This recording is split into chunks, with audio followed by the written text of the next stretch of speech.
விலங்கியல் துறையினுடைய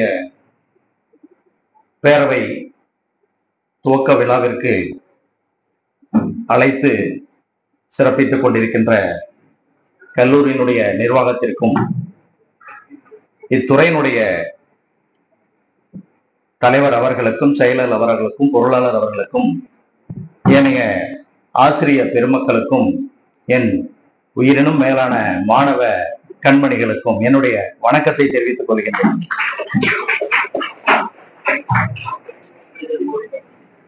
ஒரு 3-4 அக்கேஷன் நம்ம கல்லூரிக்கு நான் வந்திருக்கேன். பேரவை நிகழ்ச்சிகளுக்கு கொரோனா காலங்களில் வந்திருக்கேன். ஆசிரியர் பெருமக்களுக்கு தெரியும். உங்களை மாதிரி கல்லூரி படிப்பை முடித்து கரூர் அரசு கலைக்கல்லூரியில 2ஆம் ஆண்டு படிக்கும் பொழுதுதான் சித்த மருத்துவ பட்டப்படிப்பு கிடைத்து டிஸ்கன்யூ பிஎஸ்சி பாட்டனி நான் படிச்சுட்டு இருந்தேன். அப்ப டிஸ்கன்யூ படிச்சுட்டு பண்ணிட்டு அதுக்கப்புறம் பாளையங்கோட்டை அரசு சித்த மருத்துவ கல்லூரியில 1982 ஜாயின் பண்ணேன். 88 முடிச்சுட்டு வெளியில வந்தேன். கல்லூரியில் படிக்கின்ற காலம் அற்புதமான காலம். இதையெல்லாம் மறக்கவே முடியாது. ஆசிரியர் பெருமக்களும் இதை கடந்துதான் வந்திருப்பார்கள். மாணவர்களாகிய நீங்களும் இந்த கல்லூரி வாழ்க்கையை பயனுள்ளதாக மாற்றிக்கொள்ள வேண்டும். நல்லா கிராமத்துல படிச்சவன், அரசு பள்ளி அரசு கல்லூரியில தான் படித்தேன். அதே போல அரசு வேலையும் பாத்தீங்கன்னா மெரிட்ல தான் எனக்கு கிடைச்சது. பட்ட மேற்படிப்பு அப்போவெல்லாம் எங்களுக்கெல்லாம் அப்ளை பண்ண கொடுத்தாங்க, எம்டி சித்தா. பட் 5.5 வருஷம் முடிச்சாச்சு, இனிமேல் இதே சப்ஜெக்ட 3 வருஷம் படிக்கணுமா அப்படின்னு சொல்லி வேண்டாம் அப்படின்னு சொல்லி அப்ப இருந்த வறுமை குடும்ப சூழ்நிலை என்ன பண்ணேன், பட்ட மேற்படிப்பு வேண்டான்னு சொல்லிட்டு வெளியில வந்தோம். வெளியில வந்த பிறகு அரசு வேலை எல்லாமே கிடைச்சு இன்னைக்கு சித்தர்கள் ஆசையால நம்மளை கருவாக்கி உருவாக்கிய தாய் தந்தையினுடைய பங்களிப்புல இன்னைக்கு சிறப்பாக இருந்து கொண்டிருக்கின்றேன். மாணவர்களாகிய உங்களுக்கு என்னுடைய நெஞ்சார்ந்த வாழ்த்துக்கள். இந்த பேரவை சிறப்புற வேண்டும். இந்த பேரவை மூலமாக நிறைய விழிப்புணர்வை நீங்கள் ஏற்படுத்த வேண்டும், நீங்கள் ஏற்படுத்தி கொள்ள வேண்டும். உங்களுடைய வாழ்க்கைக்கு அது உறுதுணையாக நிச்சயமாக இருக்க வேண்டும் என்று இந்த நேரத்திலே இந்த பேரவை துவக்க விழாவிலே உங்களை நெஞ்சார வாழ்த்துகின்றேன். ஆசிரியர் பெருமக்களுக்கு என்னுடைய நெஞ்சார்ந்த வாழ்த்துக்களை நான் தெரிவித்துக் கொள்கின்றேன். ஃபுட் ஹேபிட்ஸ் அண்ட் டிசீஸ், இதுதான் நமக்கு இன்றைய தலைப்பு. இன்றைய நோய்களுக்கு அடிப்படை காரணம் விளையாட்டு பிள்ளைங்க. நீங்க இளம் கன்று பயம் அறியாதுங்கிற பழமொழி நிச்சயமாக இந்த பருவத்தில் இருக்கக்கூடிய மாணவர்களுக்கு பொருந்தும். எதை சொன்னாலும் நம்ம கேட்க மாட்டோம். நல்ல விஷயங்களை சொன்னா கண்டிப்பா கேட்க மாட்டோம். கண்டிப்பான ஆசிரியர் நமக்கு பிடிக்காது. கண்டிப்பான பெற்றோர்கள் நமக்கு பிடிக்காது. பெற்றோர்கிட்ட போக மாட்டோம், பேச மாட்டோம், பக்கத்துல உட்கார கூட மாட்டோம். போனாவே அட்வைஸ் பண்ண ஆரம்பிச்சிருவாங்க. போனை எடுத்தாவே அட்வைஸ் பண்ண ஆரம்பிச்சிருவாங்க. 2 நாளைக்கு முன்னாடி என் பொண்ணுகிட்ட பேசிட்டு இருக்கேன். பேசும்போது ஏதோ சொன்னாங்க. அதுக்கு நான் சொன்னேன், டாடி போதும் போதும் நிறுத்துங்க, ஐயோ அட்வைஸ் புராணம் வேண்டாம் அப்படின்னு உடனே சொல்றாங்க. என்ன சொல்ல வரோம், எதுக்காக சொல்ல வரோம், யாருக்கு சொல்றாங்க அப்படிங்கிறத மறந்துடுறாங்க. அதுதான் சொன்னேன், இளம் கன்று பயம் அறியாது, கண் கெட்ட பிறகு சூரிய நமஸ்காரம் பண்ண முடியாது. அற்புதமாக நம்மளுடைய துறை தலைவர் அழகா சொன்னாங்க. ரொம்ப 3 நிமிடம் 4 நிமிடம் பேசினா கூட ரொம்ப அற்புதமான ஒரு பேச்சு. அது நிறைகுடம் தழும்பாது என்று சொல்வார்கள். ரொம்ப கற்றறிந்தவர்கள், அனுபவம் மிக்கவர்கள் தான் இப்படியெல்லாம் பேச முடியும், ஃபாலோ பண்ண முடியும். அந்த வகையில ஆசிரியர் அவர்கள், நம்மளுடைய துறை தலைவர் அவர்கள் என்னுடைய வாழ்த்துக்களை நான் தெரிவித்துக் கொள்கின்றேன். இளமையை சொன்னாங்க. நான் ரிட்டையர்ட் ஆயிட்டேன். 2023 பணி ஓய்வு பெற்றேன். 33 ஆண்டுகள் அரசு பணியில இருந்து மாவட்ட அதிகாரியாக 8 ஆண்டுகள் திருச்சி, கரூர், பெரம்பலூர், அரியலூர் 4 மாவட்டங்களுக்கு ஒரே அதிகாரி. ஆயுஷ் என்று சொல்லக்கூடிய சித்த மருத்துவம், ஆயுர்வேத மருத்துவம், ஹோமியோபதி மருத்துவம், யோகா மருத்துவம், இந்த 5 துறைக்கும் ஒரே அலுவலர் தான், மாவட்ட அலுவலர். 5 மாவட்ட, அதாவது புதுக்கோட்டை எனக்கு அடிஷனலா கொடுத்திருந்தாங்க. இந்த 5 மாவட்ட ஆட்சியர்களுடன் நெருங்கி பழகக்கூடிய அந்த வாய்ப்பு, அந்த 8 ஆண்டுகளும் மிகச்சிறப்பாக பத்திரிகையில வராத நாளே இருக்காது. அதே போல வானொலியில வராத நாளே இருக்காது. நிறைய அவேர்னஸ் ப்ரோக்ராம். எதற்காகனா அடுத்த தலைமுறை மாணவர்களுக்கு மாணவிகளுக்கு உடல் நலம் சார்ந்த கருத்துக்களை தெரிவிக்க வேண்டும், உடல் நலம் சார்ந்த விழிப்புணர்வை ஏற்படுத்த வேண்டும். ஒரு பழமொழி சொல்லுவாங்க இல்லையா, நோயற்ற வாழ்வை குறைவற்ற செல்வம். இப்ப எல்லாருமே பணத்தை தேடி நாம் வேகமாக ஓடிக்கிட்டு இருக்கோம். நிறைய சம்பாதிக்கணும் நிறைய சம்பாதிக்கணும், அந்த ஒரு எண்ணம் மட்டும்தான் இருக்கு. கண்டிப்பா தேவைதான், நிறைய சம்பாதிக்கணும், வாழ்க்கையினுடைய உயர்ந்த நிலைக்கு நாம் செல்ல வேண்டும், நம்மளுடைய வாழ்க்கை தரத்தை உயர்த்தி கொள்ள வேண்டும், அதில் மாற்று கருத்து கிடையாது. அதே வேளையில் உடல் ஆரோக்கியம் அதைவிட முக்கியம் என்பதை நீங்கள் தெரிந்து கொள்ள வேண்டும். அதற்கு ஒரு பழமொழி சொல்லுவாங்க, சுவர் இருந்தால்தான் சித்திரம் வரைய முடியும். நாம் நலமாக ஆரோக்கியமாக இருந்தால் மட்டுமே, நம்ம ஆசிரியர் தலைவர் அவர்கள் பேசும்போது சொன்னாங்க, இந்த கருத்தை வலியுறுத்தி சொன்னாங்க, நல்லா இருந்தா தான் நம்ம எதையுமே சாதிக்க முடியும்னு சொன்னாங்க. நாம் ஆரோக்கியமாக இருந்தால் மட்டுமே நீங்க நினைத்ததை சாதிக்க முடியும்.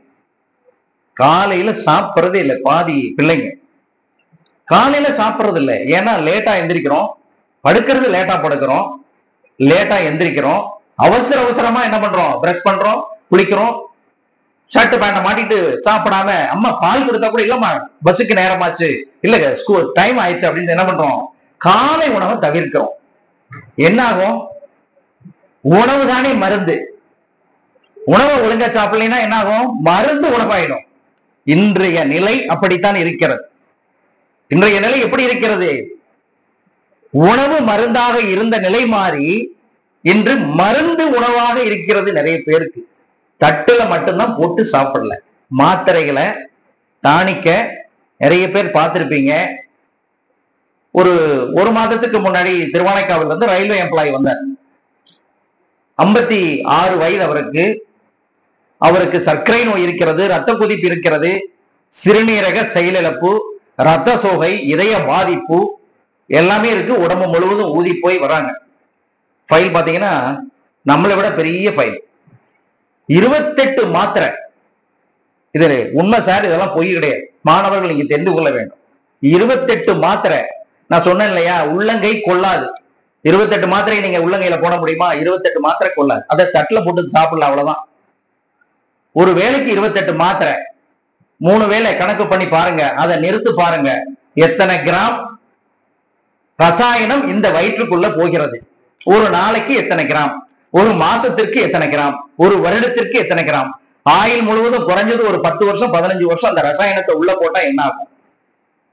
நம்ம சாப்பிடுற உணவுப் பொருள் எல்லாம் ஒரு 100 வருஷத்துக்கு முன்னாடி 100 வருஷத்துக்கு முன்னாடி உரங்களே கிடையாது. உரங்கள் போடவே மாட்டாங்க, இலை தலைகளை வெட்டி தான் போடுவாங்க.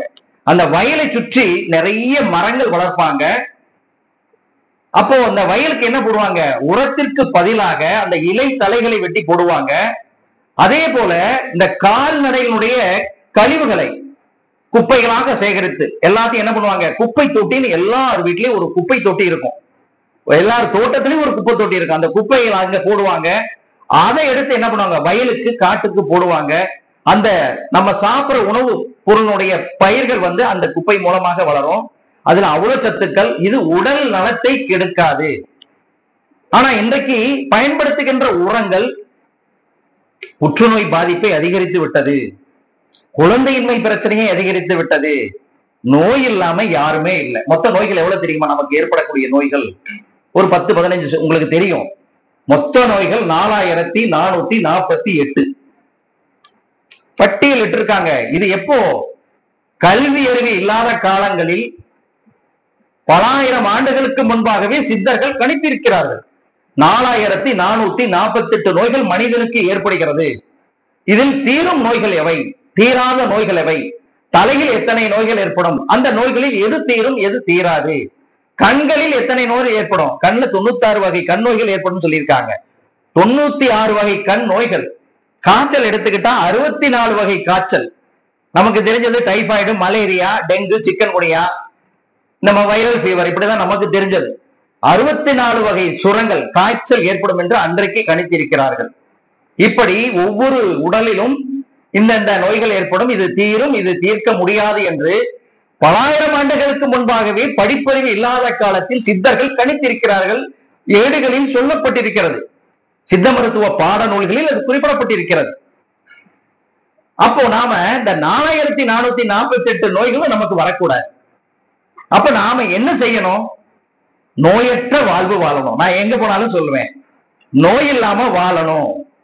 இல்லையா? கரெக்ட் தானே? நோய் இல்லாம வாழணும், மருந்து இல்லாம வாழணும். சரியா தவறா? மருந்தே இல்லாம வாழணும். அதற்கு பிறகு சார் சொன்ன மாதிரி நீண்ட ஆயுளோடு வாழணும். நீண்ட ஆயுள் நம்மளுடைய லைஃப் ஸ்பேன் எவ்வளவு? 60, 70, 80, 100? யாராவது சொல்லுங்க, நம்மளுடைய லைஃப் ஸ்பேன் எவ்வளவு? 120 ஆண்டுகள். நம்மளுடைய ஆயுள் காலம் 120 ஆண்டுகள் வரையறுக்கப்பட்டிருக்கிறது. 120 வருஷம் நம்ம இருக்கிறோமா? ஆனா இருக்கிறாங்க. ஒரு சில தேசங்களில் பாத்தீங்கன்னு சொன்னா 120 ஆண்டுகளை கடந்தும் வாழ்ந்து கொண்டிருக்கின்றார்கள். அதற்கு காரணம் மருத்துவர் கிடையாது, மருந்து கிடையாது.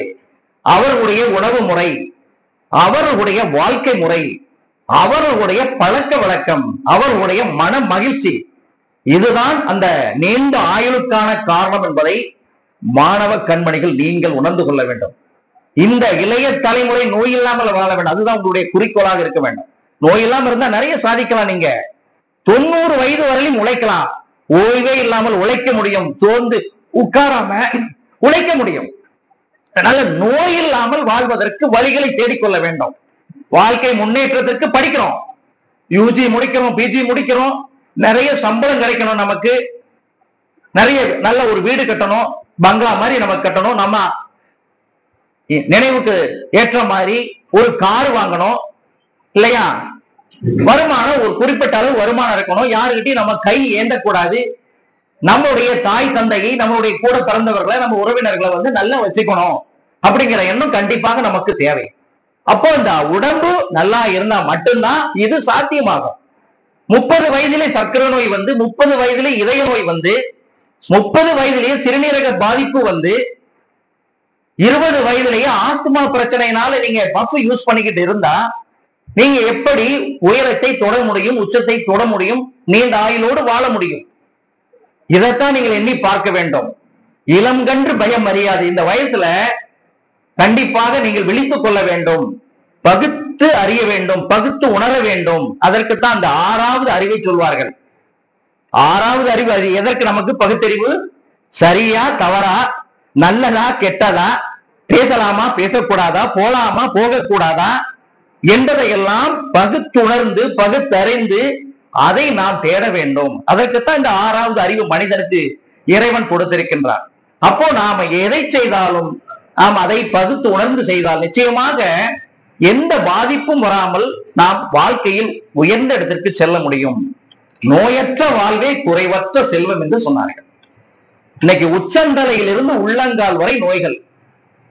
நல்லவேளை இங்க பசங்க மட்டும்தான் இருக்கிறீங்க. பசங்களுக்கு எவ்வளவு பிரச்சனை. நேற்று ஒரு ஸ்டூடெண்ட் இல்ல, ஒரு எம்ப்ளாயி வந்தார். ஐடில இருந்து எம்ப்ளாயி வரார்.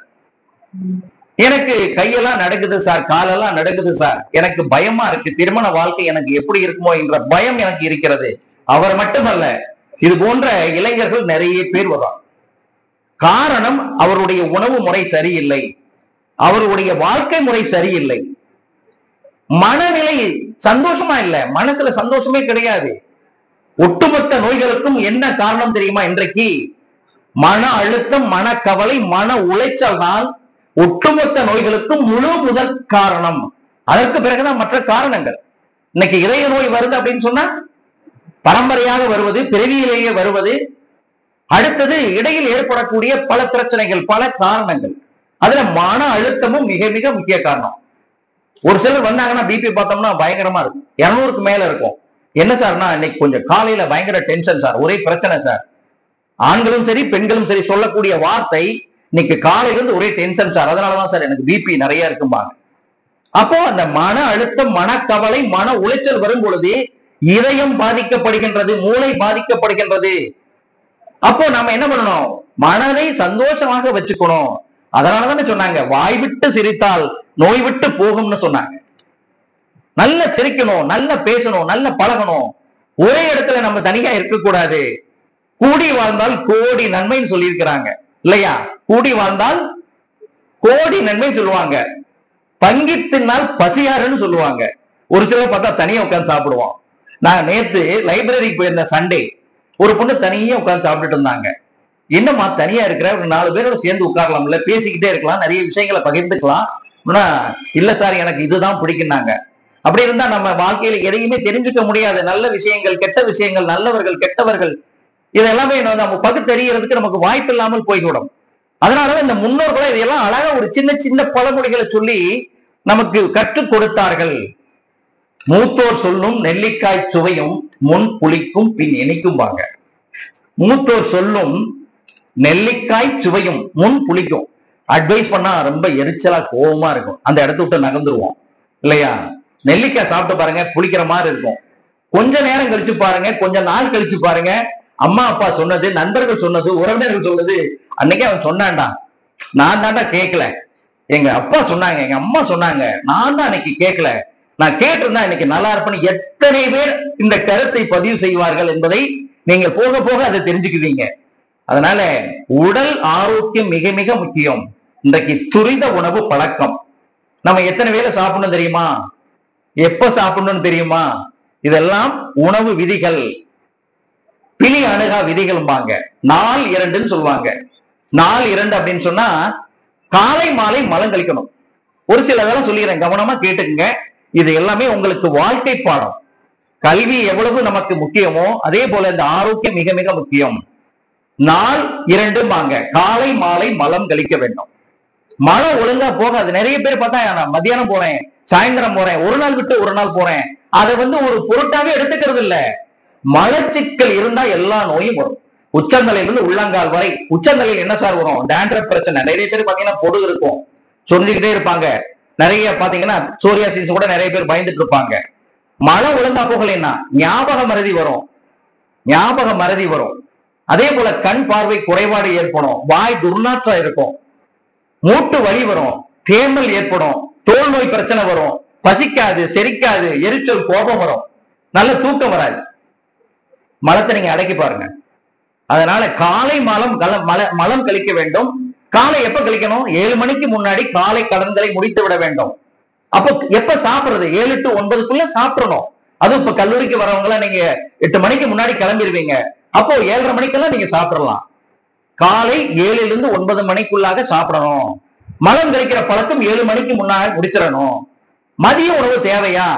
எத்தனை வேளை சாப்பிடணும்னு சொன்னேன்ல, அதுக்கு ஒரு பழமொழி இருக்கு. ஒருவேளை உண்பவன் யோகி. சாமியார், முனிவர்கள் எல்லாரும் பாருங்களேன், ஒரு வேளை தான் சாப்பிடுவாங்க, அதுக்கு மேல சாப்பிட மாட்டாங்க. பழங்கள் சாப்பிடுவாங்க, இல்லைன்னா சிறுதானிய இதுல கஞ்சி இந்த மாதிரி ஏதாவது சாப்பிடுவாங்க. ஒருவேளை உணவு தான் எடுப்பாங்க. ஒருவேளை உண்பவன் யோகி, இருவேளை உண்பவன் போகி. மனிதன் 2 வேளை, மனிதனுக்கு 2 வேளை உணவு. 3 வேளை உண்பவன் ரோகிம்பாங்க. ரோகின்னா என்னது? வியாதி. 3 வேளை உண்பவன் ரோகி. இதுதாங்க நம்ம முன்னோர்கள் 2 வேளை உணவு தான் எடுத்துக்கொண்டார்கள்.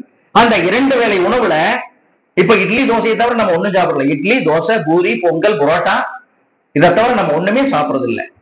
நம்ம முன்னோர்கள் என்ன சாப்பிட்டாங்க தெரியுமா? ஒருவேளை சிறுதானிய உணவு. மில்லட்ஸ்ன்னு சொல்றீங்கல்ல, கம்பு, சோளம், ராகி, வரகு, திணை, சாமை, குதிரவாளி, மாப்பிள சம்பா, கருப்பு கவுனி அரிசி, இது ஒருவேளை உணவு எடுத்துக்கொண்டார்கள். இன்னொரு வேளை என்ன பண்ணாங்க? கைக்குத்தல் அரிசி, அரிசி சாப்பாடு. ஒருவேளை அந்த கைக்குத்தல் அரிசி சாப்பாடு. 2 வேளை உணவு தான் நம்ம முன்னோர்கள் எடுத்துக்கிட்டாங்க. எனக்கு நல்ல ஞாபகம் இருக்கு. நான் 5ஆம் கிளாஸ் படிக்கிற வரலையுமே பாத்தீங்கன்னா தோட்டத்துல ஓடிடுவேன். ஸ்கூல் முடிச்சோடனே நேரம் பையன் வீட்டுல போட்டுட்டு எங்க தோட்டத்துக்கு ஓடிடுவேன். அங்க எல்லாம் பாத்தீங்கன்னா எங்க தாத்தா வீட்டுல கம்மஞ்சோறு இருக்கும், சோளச்சோறு இருக்கும், ராகி களி இருக்கும், இல்ல பழைய சோறு இருக்கும். இதை தவிர வேற எந்த உணவும் நான் சாப்பிட்டதே கிடையாது. எங்க அப்பாவுக்கு மட்டும் அரிசி சோறு கொடுப்பாங்க. எங்க அப்பா வேலைக்கு போவார். அப்ப அவருக்கு என்ன பண்ணுவாங்க? அந்த கைக்குத்தல் அரிசி சாப்பாடு சமைச்சு அவருக்கு கொடுப்பாங்க. என்ன வேலைக்கு போறாரு, சம்பாதிக்கிறாரு, அம்மா எனக்கு சோறு போடுமா, கொஞ்சம் அரிசி சோறுனா, இல்ல இல்ல உங்க டாடி அப்பாவுக்கு மட்டும்தாடா அப்படிம்பாங்க. சாயந்தரம் பாத்தீங்கன்னா சுட சுட அந்த கைக்குத்தல் அரிசி சாப்பாடு போடுவாங்க. மணக்கும் சாப்பாடு. அப்ப மண்சட்டி தான். இப்பெல்லாம் பாத்திரங்கள், அன்னைக்கெல்லாம் மண்சட்டியில தான், விறகு அடுப்பு தான், கேஸ் ஸ்டவ் கிடையாது. மண்ணெண்ணெய் ஸ்டவ் ரொம்ப பணக்காரங்க வச்சுக்குவாங்க. கேஸ் ஸ்டவ் எல்லாம் கிடையாது. விறகு அடுப்புல தான் சமைப்பாங்க, மண்சட்டியில தான் சமைப்பாங்க. அப்ப அந்த மண்சட்டியில அந்த அரிசி சாதம் வேகும்போது பாத்தீங்கன்னா மணக்கும். அந்த சாதத்தை வடிச்சு அந்த கஞ்சியில உப்பு போட்டு கொடுப்பாங்க. சாயந்தரம் ஒரு 5 மணி 6 மணிக்கு என்ன பண்ணுவாங்க? சாதம் வெந்தோடனே அந்த கஞ்சியை வடிச்சு கொடுப்பாங்க, உப்பு போட்டு, அதெல்லாம் குடிப்போம். அதுக்கப்புறம் ஒரு 7:30 மணிக்கு மேல 7 மணிக்கு மேல சுட சுட சாப்பாடு கொடுப்பாங்க. இப்பதானே தட்டு, அன்னைக்கெல்லாம் கும்பாதான், பித்தளை கும்பாதான் கொடுப்பாங்க. ஒவ்வொருத்தருக்கும் சின்ன பிள்ளைங்கன்னா அது தனியா சின்ன கும்பா, பெரியவங்களுக்கு அதுக்கு ஒரு பித்தளை கும்பா, இதுலதான் சாப்பாடு போடுவாங்க. இப்ப சாப்பிடுறீங்களா எல்லாம் விதவிதமா. ஒரு தோசைன்னா அதுக்கு பாத்தீங்கன்னா 2-3 சட்னி கேட்போம், ஒரு சாம்பார் இருக்கணும். எதையாவது ஒழுங்கா சாப்பிடணும்னா எதையும் ஒழுங்கா சாப்பிட மாட்டோம், பட்டும் படாம சாப்பிட்டு போவோம். அன்னைக்கெல்லாம் ஒரு குழம்புனா ஒரு குழம்பு தான், அதுல காய் நிறைய இருக்கும். கீரைனா ஒரு கீரை மட்டும்தான் போடுவாங்க. இப்படித்தான் அவர்களுடைய உணவு முறை இருந்தது. ஒருவேளை உண்பவன் யோகி, இருவேளை உண்பவன் போகி, 3 வேளை உண்பவன் ரோகினாங்க. நம்மளுடைய உணவு பழக்கம் எப்படி இருக்கிறது என்பதை நீங்களே ஒப்பிட்டு பாருங்க. கண்ட நேரம் கண்டத கண்ட இடத்துல சாப்பிடறதுனாலதான் இன்னைக்கு சின்ன வயசுலேயே 30 வயது 40 வயதுக்குள்ள எல்லா நோயும் நமக்கு வந்து விட்டது. உடல் பருமன் பிரச்சனை, ரத்த சோக பிரச்சனை, முடி உதிர்தல் பிரச்சனை, இதய பாதிப்பு, நுரையீரல் பாதிப்பு, சிறுநீரக பாதிப்பு, திருமணத்திற்கு பிறகு குழந்தையின்மை பிரச்சனை, ஆண்மை குறைவு. நிறைய பேருக்கு, பசங்களுக்கு அணுக்கள் இல்ல, அணுக்கள் இருந்தாலும் அந்த மொட்டிலிட்டி கிடையாது. ரொம்ப சீரியஸா நீங்க எண்ணி பார்க்க வேண்டிய ஒரு நிலை. இன்னைக்கு ஃபெர்டிலிட்டி சென்டர் திருச்சியில மட்டும் 25க்கும் மேற்பட்ட ஃபெர்டிலிட்டி சென்டர் இருக்கு. திருச்சியில மட்டும் மொத்தம் 26ன்னு சொன்னாங்க. அப்போ மற்ற மாவட்டங்களை நீங்க கூட்டு பார்த்தா தமிழ்நாட்டில் மட்டும் எத்தனை குழந்தையின்மை சிகிச்சை மருத்துவமனைகள் இருக்கிறது என்று நீங்கள் ஒப்பிட்டு பார்க்க வேண்டும். அப்ப இதற்கு என்ன காரணம்? நம்மளுடைய உணவு முறை சரியில்லை, நம்மளுடைய வாழ்க்கை முறை சரியில்லை, நம்மளுடைய உடை முறை சரியில்லை. அன்னைக்கெல்லாம் தளர்ந்த ஆடைகளை தான் போடுவாங்க, காட்டன் ஆடைகளை போடுவாங்க. இரவுல பேண்ட் ஷர்ட் எல்லாம் போட்டுட்டு தூங்க மாட்டாங்க. நம்ம என்ன பண்றோம், இரவுலையும் பாத்தீங்கன்னா டைட் பேண்ட் போட்டு தூங்குறது, டைட் டி ஷர்ட் போட்டு தூங்குறது, இன்னர்ஸ் நம்ம பயன்படுத்துறது, இது எல்லாம் தான் இன்னைக்கு இந்த குழந்தையின்மை பிரச்சனைக்கு ஒரு காரணமாக சொல்லப்படுகிறது. உடல் காற்றோட்டமாக இருக்க வேண்டும், உடல் சூடு ஏற்படக்கூடாது. இந்த உடல் சூடு தான் அத்தனை பிரச்சனைகளுக்கு மிக முக்கியமான ஒரு காரணமாக சொல்லப்படுகிறது. அதனாலதான் காட்டன் வகை உடைகளை பயன்படுத்தினார்கள், தளர்ந்த ஆடைகளை பயன்படுத்தினார்கள். இரவில் அந்த இன்னர்களை என்ன பண்ணாங்க, எடுத்துக்கிட்டு பாதுகாப்பான உடைகளை அவர்கள் பயன்படுத்தினார்கள். இன்றைக்கு இந்த உடை கலாச்சாரமும் நோய்கள் ஏற்படுவதற்கு ஒரு முக்கியமான காரணமாக கூறப்படுகிறது என்பதை மாணவ கண்மணிகள் நீங்கள் தெரிந்து கொள்ள வேண்டும். ஆண்களுக்கு மட்டுமல்ல, பெண்களுக்கும் இதே நிலைமைதான். அதனால இந்த சாப்பிடுற நேரம் காலை 7லிருந்து 9 மணிக்குள்ளாக காலை உணவை நீங்கள் கண்டிப்பாக தவிர்க்காமல் எடுத்துக்கொள்ளுங்கள். எதுவா இருந்தாலும் சரி, பழைய சோறா இருந்தாலும் சரி, கஞ்சியா இருந்தாலும் கூடா இருந்தாலும் சாப்பிடாம வராதிங்க கல்லூரிக்கு. அதே போல மதிய உணவு எடுத்துட்டு வந்தாலும் அதை வேஸ்ட் பண்ணாதீங்க. உணவுல ஒரு காய் இருக்கிற மாதிரி பாருங்க, ஒரு கீரை இருக்கிற மாதிரி பாருங்க. வாரத்துல 1 நாள் 2 நாள் ஏதாவது ஒரு பயிர், பாசிப்பயிறு, நரிப்பயிறு, கொள்ளு, பட்டாணி, சுண்டல், மொச்சை, சோயா, நிலக்கடலை, தட்டப்பயிறு, இப்படி எத்தனையோ பயிர் வகைகள் இருக்கிறது, அதை சேர்த்துக்கீங்க. எனக்கு புரத சத்து இல்ல, எனக்கு விட்டமின் சத்து இல்ல, எனக்கு ரத்த சோகை இருக்கு, இரும்பு சத்து கிடையாது, எனக்கு கால்சியம் சத்து இல்ல, எனக்கு விட்டமின் டி சத்து குறைபாடு, நாக்கு வெளுத்து போயிருக்கு, இந்த பிரச்சனை எல்லாம் வராம இருக்கணும்னா 6 சுவை நிறைந்த உணவுகளை தினசரி எடுத்துக்கொள்ள வேண்டும். ஒரே மாதிரியான சுவை உள்ள உணவுகள் எடுத்துட்டா நோய் தான் ஏற்படும். அழகா சொல்லுவாங்க, எந்த சுவை குறையினும் மிகினும் நோய் செய்யும் நூலோரும். ஒரு சுவை சாப்பிடக்கூடாது, 6 சுவையும் இருக்க வேண்டும். அந்த 6 சுவையும் அளவோடு இருக்க வேண்டும். அழகா சொல்லுவாங்க இல்லையா, அளவுக்கு மீறினால் அமிர்தமும் நன்று என்று சொல்வார்கள். அது சுவையாக இருந்தாலும் சரி, உணவாக இருந்தாலும் சரி, மருந்தாக இருந்தாலும் சரி, எதுவாக இருந்தாலும் அளவோடு இருக்க வேண்டும். சொல்லுவாங்க இல்லையா, கொஞ்சம் டிஸ்டன்ஸை கீப் அப் பண்ணு, ரொம்ப நெருங்கி பழகாத சொல்லுவாங்க இல்லையா பெற்றோர்கள். அவங்க கிட்ட பார்த்து இருங்க, பட்டும் படாம இருங்க, பட்டும் படாம பேசுங்க சொல்றாங்களா இல்லையா. எல்லாமே அளவோடு இருந்தால் நம்ம நலமோடு வளமோடு இருக்கலாம் என்பதை மாணவர்கள் நீங்கள் தெரிந்து கொள்ள வேண்டும். அதனால இந்த பருவத்தில் நோய்கள் நமக்கு வரக்கூடாது. இன்னைக்கு பசங்களை எடுத்துக்கிட்டா எல்லா நோயும் இருக்குங்க. சளி இருமல் பாருங்க, தீர்க்க முடியாதா என்ன? இந்த நோய்களை தீர்க்கக்கூடிய மருந்துகள் எங்கே இருக்கிறது? மருத்துவமனையில் இருக்கிறதா? மருத்துவரிடம் இருக்கிறதா? நம்ம வீட்டு சமையல் அறையில் இருக்கிறது. மாணவர்கள் தெரிந்து கொள்ள வேண்டும். இப்ப நீங்க மாணவர்கள் இன்னும் ஒரு 5 வருஷம் கழிச்சு பாத்தீங்கன்னா நீங்க ஒரு குடும்ப தலைவன் ஆயிடுவீங்க. உங்களுக்கு 2 பிள்ளைகள் இருப்பாங்க. அப்போ இந்த உணவை பற்றி, சமையலை பற்றி, ஆரோக்கியத்தை பற்றி விழிப்புணர்வு உங்களுக்கு தேவை. சமையல் அறையே மருத்துவமனை. அந்த சமையல் அறையில் இருக்கிற உணவுப் பொருட்கள் தான் இந்த உடல் உறுப்புகளை பாதுகாக்கக்கூடியது. இப்ப இதயம் இருக்கு இல்லையா, இந்த இதயத்துக்கு என்ன மருந்து இருக்கிறது? இப்ப மருந்தே சாப்பிடாம நிறைய பேர் இருக்காங்க. அவங்க எல்லாம் ஆரோக்கியமா இருக்கிறாங்க. காரணம் என்ன? அவங்க எடுத்துக்கொள்கின்ற உணவு. அதுதான் அவர்கள் ஆய்வதற்கான மிக முக்கியமான காரணம். அப்போ இந்த இதயத்தை பாதுகாக்கக்கூடிய உணவு வீட்டில் என்ன இருக்கிறது? யாராவது சொல்லுங்க. இதயத்திற்கு ஏற்ற உணவுப் பொருள் என்ன? ஒரு 2 சொல்லுங்களேன் மாணவர்கள். என்ன சொன்னீங்க? இஞ்சி. இஞ்சி மாதிரி ஒரு உணவுப் பொருளே கிடையாது. இதயத்தை பாதுகாக்கக்கூடியது. காலையில் இஞ்சிம்பாங்க, கடும்பகல் சுக்கும்பாங்க, மாலையில் கடுக்காயும்பாங்க. காலையில் இஞ்சி, கடும்பகல் சுக்கு, மாலையில் கடுக்காய், மண்டலம் உண்ண. மண்டலம் அப்படின்னா 48 நாட்கள் மண்டல பூஜை நடக்குதும்பாங்கல்ல. கோயில் எல்லாம் பாத்தீங்கன்னு சொன்னா மண்டல பூஜை அப்படின்னா 48 days நடக்கும். இது ஒரு கும்பாபிஷேகம், திருவிழா எதுனாலும். அதனால இந்த காலையில் இஞ்சி, கடும்பகல் சுக்கு, மாலையில் கடுக்காய், மண்டலம் உண்ண. கோலை ஊன்றி குறுகி நடப்பவர். கோலை வீசி குலாவி நடப்பாரே மாங்க. மகிழ்ந்து நடப்பாரை. குலாவினா மகிழ்ந்து நடப்பாரே மாங்க. காலையில் இஞ்சினா இஞ்சியை எடுத்து அரைச்சு சாறு எடுத்து நல்லா கவனிச்சுங்க.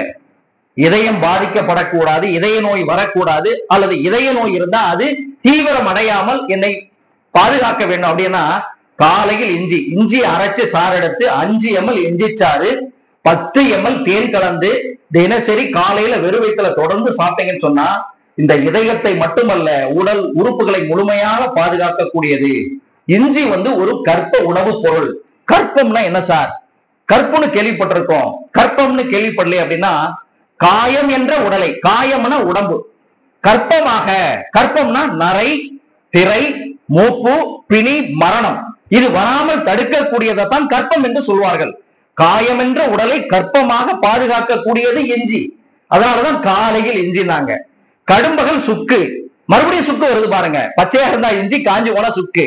கடும்பகல் சுக்கு, எனக்கு பசிக்கல, செரிமணம் இல்ல, வயிறு உப்புசமா இருக்கு, புளிச்ச ஏப்பம் வருது, கொமட்டல் வருது அப்படின்னு சொன்னா அந்த சுக்கு பொடிய, காஞ்சி போன சுக்கு அரைச்சு சலிச்சு வச்சுக்கிட்டு சுடுசாத்துல கொஞ்சம் வேண்டிய அளவு சுக்கு பொடியை போட்டு நெய் போட்டு உப்பு போட்டு பிசைஞ்சு ஒரு உருண்டை சாப்பிட்டீங்கன்னு சொன்னா இந்த வயிறு சம்பந்தமான பிரச்சனைகளை தீர்க்கும். பசி இல்லைன்னு சொல்ல மாட்டீங்க, செரிமணம் இல்லைன்னு சொல்ல மாட்டீங்க, வாந்தி வருதுன்னு சொல்ல மாட்டீங்க, எனக்கு அல்சர் இருக்குன்னு சொல்ல மாட்டீங்க. அதனாலதான் அந்த கடும்பகல் சுக்கு பொடியை பயன்படுத்தினார்கள். மாலையில் கடுக்காய், எனக்கு மலம் போகல சார், தினசரி எனக்கு மலம் போக மாட்டேங்குது, நானும் என்னென்னமோ பாக்குறேன், தண்ணி சாப்பிடுறேன், அது சாப்பிடுறேன், இது சாப்பிடுறேன், எனக்கு சரியா கான்ஸ்டிபேஷன் இருக்கு, மலமே போகல அப்படின்னா கடுக்காயை வாங்குங்க. கடுக்காய்ங்கிற ஒரு காய், நெல்லிக்காய் மாதிரி, அது உள்ள விதை இருக்கும், அதை நீக்கிட்டு 1 கிலோ வாங்கி அந்த விதையை நீக்கிட்டு அதை அரைச்சு சலிச்சு வச்சுக்கணும். இந்த கடுக்காய் பொடியை அதை என்ன பண்ணுங்க, இரவு படுக்கும் பொழுது 2 to 4 கிராம் வெந்நீர்ல 1 டம்ளர் சுடுதண்ணில போட்டு ஆத்தி இரவு படுக்கும் பொழுது குடிச்சு சாப்பிட்டு படுத்தா காலையில் இந்த மலக்குடல்ல தேங்கி இருக்கிற கழிவுகள் எல்லாம் அது அழகா வெளியேற்றிடும். 6 மணிக்கு எந்திரிச்சீங்கன்னா 6:30க்குள்ள பாத்தீங்கன்னா வயிற்றுல எந்த கழிவுகளும் இருக்காது, வயிறு சுத்தமாயிரும், நல்ல பசி எடுக்கும், உங்களுக்கு உடம்பு ஆரோக்கியமாக இருக்குன்னு சொன்னாங்க. ரொம்ப சிம்பிள், 3 வழிமுறை தான். காலையில இஞ்சிச்சாறு தேன் சாப்பிட்டா இதயம் சார்ந்த நோயும் வராது, உடலை கற்பமாக அது பாதுகாக்கும். மதியம் சுக்கு பொடியை சேர்த்துக்கிட்டா வயிறு சார்ந்த பிரச்சனை வராது. அதே போல இரவு படுக்கும் பொழுது கடுக்கா பொடியை சாப்பிட்டா நமக்கு மலச்சிக்கல், குடல் பிரச்சனை எதுவுமே ஏற்படாதுங்கிறது எவ்வளவு சிம்பிள் நம்ம முன்னோர்கள் நமக்கு சொல்லி இருக்கின்றார்கள். இதை மனதில் வைத்துக் கொள்ளுங்கள். அதே போல ஒரு நாள் 2 காலை மாலை மலம் கழிக்கணும். அடுத்தது வாரம் 2 வாரத்திற்கு 2 முறை எண்ணெய் தேய்த்து குளிக்கணும். நிறைய மாணவர்களுக்கு இருக்கும் சொப்பனஸ் கலிதம், தூக்கத்துல செமன் நிறைய பேருக்கு வெளியாகும். இது சொப்பனஸ் கலிதம் என்று தமிழ்ல சொல்லுவாங்க.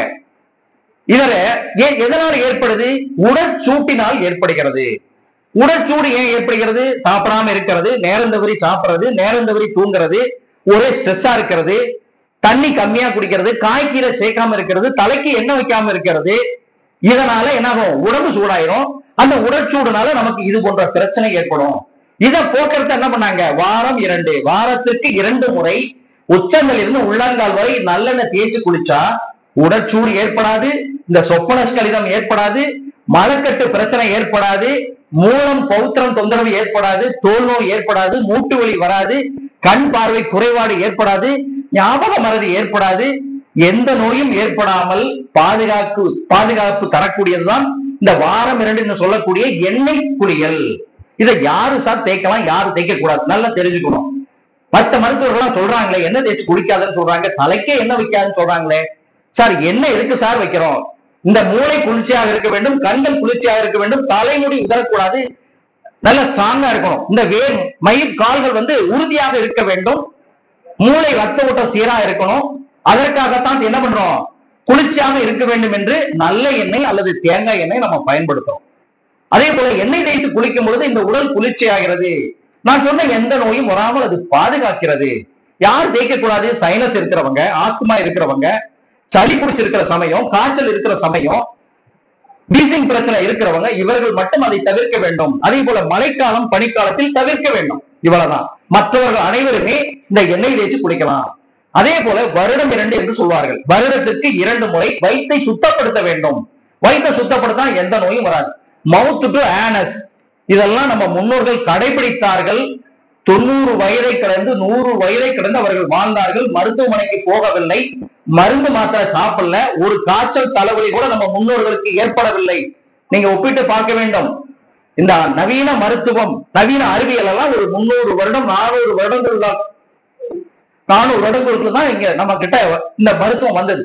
அதற்கு முன்பு இதெல்லாம் கிடையாது. இன்னைக்கு நவீன மருத்துவம் கிடையாது, பரிசோதனை கிடையாது, எதுவுமே இல்ல. நம்ம முன்னோர்கள் ஆரோக்கியமாக வாழ்ந்தாங்க. அவருடைய உணவு முறை, அவருடைய வாழ்க்கை முறை, அவருடைய மனநிலை, உடல் உழைப்பு, இதுதான் அந்த ஆரோக்கியத்திற்கான காரணம் என்பதை நீங்கள் உணர்ந்து அதற்கேற்ப உங்களுடைய வாழ்க்கையை நீங்கள் அமைத்துக் கொள்ள வேண்டும். உணவு, துரித உணவை கண்டிப்பாக தூர போடுங்கள். என்னைக்காவது சாப்பிடலாம். தொடர்ந்து துரித உணவு எடுத்தீங்கன்னா கண்டிப்பாக சர்க்கரை நோய், இதய நோய், புற்றுநோய் பாதிப்பு, தீராத வயிற்றுப்புண் பிரச்சனை, மலக்கட்டு பிரச்சனை, தைராய்டு பிரச்சனை, இது எல்லாமே ஏற்படும் என்பதை மனதில் வைத்துக் கொள்ளுங்கள். இன்னைக்கு எதுவுமே சுத்தம் இல்ல, உணவுப் பொருள் சுத்தம் இல்ல, எது தண்ணி கூட சுத்தம் இல்ல, பால் சுத்தம் இல்ல, எண்ணெய் சுத்தம் இல்ல. இன்னைக்கு பழங்களை எடுத்துக்கிட்டா எல்லாமே பாத்தீங்கன்னா இந்த கார்பைடு கல்லு, அதை போட்டு இன்னைக்கு என்ன பண்றாங்க? பழுக்க வைக்கிறாங்க. அதை சாப்பிடும் பொழுது, தொடர்ந்து சாப்பிடும் பொழுது என்ன ஆகும்? வயிற்று பிரச்சனை, புற்றுநோய் பிரச்சனை, இது எல்லாமே ஏற்படுகிறது. அதனால இவைகளை எல்லாம் நீங்கள் ஒப்பிட்டு பார்க்க வேண்டும். இந்த மூளையை பாதுகாக்கக்கூடிய மூலிகை வல்லாரை பிரம்மி, ஞாபகம் வச்சுக்கோங்க. வல்லாரக்கீரையை தொடர்ந்து சாப்பிட்டா நோயே வராது, புற்றுநோய் பாதிப்பு வராது. ஞாபக பரதி மட்டுமல்ல, வல்லாரை மாதிரி ஒரு மிகச்சிறந்த காயகற்ப மூலிகை கிடையாது. வல்லாரை கிடைச்சது, மூலிகை கிடைச்சதுன்னா தினசரி சாறு எடுத்து ஒரு 60 மில்லி வல்லாரை சாறு தேன் கலந்து சாப்பிட்டீங்கன்னா எந்த நோயும் வராது, நீண்ட ஆயுளை தரும். அதே போல வெறும் நெல்லிக்காய், அது கிடைக்கல, ஒரு நெல்லிக்காய் சார், அந்த விதையை எடுத்துட்டு நெல்லிக்காயை அரைச்சு அது கூட ஒரு மாதுளம்பழத்தை போட்டு என்ன பண்ணுங்க, கொஞ்சம் தேனை கலந்து நீங்க அந்த ஜூஸை குடிக்கலாம். தினசரி ஒரு நெல்லிக்காய் விதையை எடுத்துடணும், ஒரு மாதுளம்பழம் போட்டு அரைச்சு வடிகட்டி ஒரு ஸ்பூன் தேன் கலந்து காலையில வெறும் வயிற்றுல அல்லது எப்பொழுது உங்களுக்கு நேரம் கிடைக்குதோ அப்ப சாப்பிடுங்க. இப்படி பண்ணலாம். அடுத்தது பாத்தீங்கன்னு சொன்னா, இந்த கண்ணு நல்லா இருக்கணுமா, நோயை வரக்கூடாது, பொன்னாங்கண்ணி கீரை, மணத்தக்காளி கீரை, கருவேப்பிலை, முருங்கைக்கீரை, நெல்லிக்காய் பொடி, இதை எப்படி வேணாலும் சாப்பிடலாம். துவைகளா சாப்பிடலாம், உணவா சாப்பிடலாம், ஜூஸா சாப்பிடலாம், சூரணமா பொடியா செஞ்சு நீங்க சாப்பிட்டுக்கலாம். இந்த கண்ணு கிடக்கூடாது அப்படின்னு சொன்னா. அதே போல இந்த நுரையீரல் பாதிப்பு வரக்கூடாதா? ஆடாதோடை இருக்கிறது, அதிமதுரம் இருக்கிறது, துளசி இருக்கிறது, தூதுவளை இருக்கிறது, சுக்கு, மிளகு, திப்பிலி இருக்கிறது. இந்த நுரையீரல் பாதிப்பு ஏற்படாமல் தடுக்கக்கூடிய உணவுப் பொருள் மூலிகைகள். அதே போல கல்லீரலாம், கீழா நெல்லி, கரிசலாங்கண்ணி. இந்த கீழா நெல்லியும் கரிசலாங்கண்ணியும் சூரணமா கிடைக்குது, மாத்திரையா கிடைக்குது. அந்த பாதிப்பு வராம இருக்கணும்னா அதை சூர்ணமா பொடியா, சூர்ணம்னா என்னது? காய வச்சு அரைச்சு பொடியா எடுக்கிறதான் சூர்ணம் என்று சொல்வார்கள். பொடி, வேற ஒன்றும் கிடையாது. இந்த கல்லீரலுக்கு கீழா நெல்லி, கரிசலாங்கண்ணி. அதே போல சிறுநீரகத்துல கற்கள் நிறைய பேருக்கு இருக்கு. ஏன் வருது? தண்ணி கம்மியா குடிக்கிறது, சிறுநீரை அடக்கிறது, மலத்தை அடக்கிறது, பசி அடக்கிறது, தூக்கத்தை அடக்கிறது, இயற்கை உந்தல்களை அடக்கிறது, சுத்தம் இல்லாத தண்ணி குடிக்கிறது. தண்ணி எவ்வளவு குடிக்கணும்? 3 to 4 லிட்டர் குடிக்கணும். எது வந்தாலும் அடக்கக்கூடாது. இயற்கை உந்தல்கள் 14 சொல்லுவாங்க. இருமல், தும்மல், விக்கல், வாந்தி, சிறுநீர், மலம், மூத்திரம், ஆண்களுடைய செமன், இதெல்லாமே அடக்கக்கூடாது. மொத்தம் 14. இந்த இயற்கை உந்தல்களை அடக்கினால் நோய் ஏற்படும். அப்படித்தான் இந்த சிறுநீரக கற்களும். தண்ணியை கம்மியா குடிக்கிறது, சுத்தம் இல்லாத தண்ணி குடிக்கிறது, அதே போல சிறுநீரை அடக்கிறதுனாலதான் சிறுநீரக கற்கள் அதிகமா இருக்கிறது. அதற்கு எப்படி மருந்து? சிறுபிழை, நெருஞ்சி முள், 2 ஒரு பிடி எடுக்கணும். அதை போட்டு 1/2 லிட்டர் தண்ணியை ஊத்தி அதை 100 மில்லியா சுண்ட காய்ச்சி வடிகட்டி காலையில மாலையில 2 வேளை குடிச்சீங்கன்னா அந்த சிறுநீரக கற்கள் ஒரு 15 mm 20 mm இருந்தா கூட உடைஞ்சு 4 உடைஞ்சு 5 உடைஞ்சு என்ன ஆகும்? சிறுநீர் தாரை வழியாக வெளியேறி விடும். மருந்து எங்கெங்க இருக்கு? நம்ம கிட்ட இருக்குங்க. சமையல் அறையில் இருக்கிறது, நம்மை சுற்றி இருக்கிறது. நோய் எப்படி வந்துச்சு? தானவல்ல, நாமளாக தேடிக்கொள்வது. நாமளாக தேடிக்கொண்ட நோய்களை நாமளாகவே குணப்படுத்திக் கொள்ளணும். இதுதான் நம்மளுடைய தமிழனுடைய பண்பாடாக இருந்தது.